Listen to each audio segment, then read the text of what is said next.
Picture this: 624 million cups of coffee a day. That is about 3 cups per drinker just in the United States, where 83% of adults can't imagine life without their favorite cup of coffee. Add to that caffeinated tea, soft drinks, and energy drinks, and 90% of people consume caffeine every day. Caffeine is all around us, and every few months a new study will come out suggesting that caffeine is bad for us or good for us. How do we know what to believe? Today I'd like to give you some facts about caffeine and how it affects your body. It may not change how much you drink, but at least you'll know what you're putting into your body. I'm going to talk about where caffeine comes from, the benefits, the negative effects, and what is considered a safe level of caffeine to consume. Let's start where caffeine comes from. Caffeine, which comes from the leaves, seeds, and fruits of about 63 different plants, is a well-known stimulant. On its own, caffeine has a bitter taste, which can help protect the plants from pests. Caffeine is found naturally in cocoa beans, so any chocolate has a little bit of this stimulant. Candy bars generally have less than 10 milligrams, but the darker the chocolate, the higher the caffeine content. Hershey's Special Dark Chocolate Bar has 31 milligrams, almost as much as a can of Coke. Some chocolate is fortified with additional caffeine. Caffeine can help you feel awake, more alert, and has been shown to increase attention spans. This is a benefit for people who have long drives, work long hours, and have tedious jobs. Calling this a health benefit may be a stretch, but it can be a short-term positive.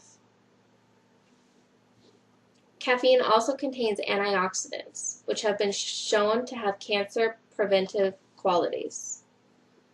Recent research suggests that coffee may help prevent diseases like stroke, certain cancers, and lower the risk of Parkinson's disease and dementia.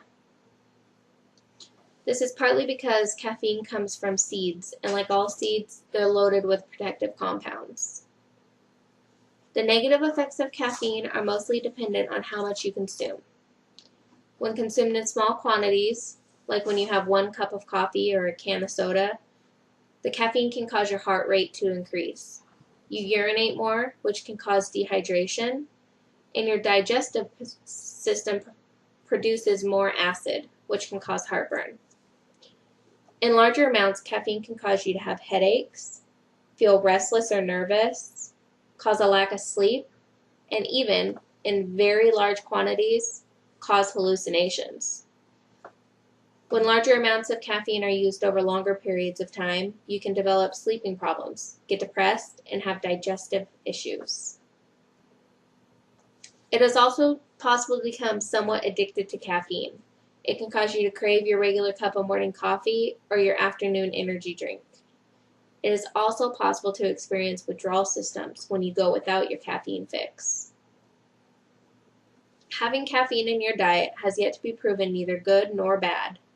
But it is safe to say, like most things, caffeine is okay in moderation. The National Institute of Health considers 3 8-ounce cups of coffee a day, or 250 milligrams of caffeine, to be considered moderate or average. But keep in mind, the amount of caffeine depends on the type of bean used to make the coffee and the type of drink containing the caffeine.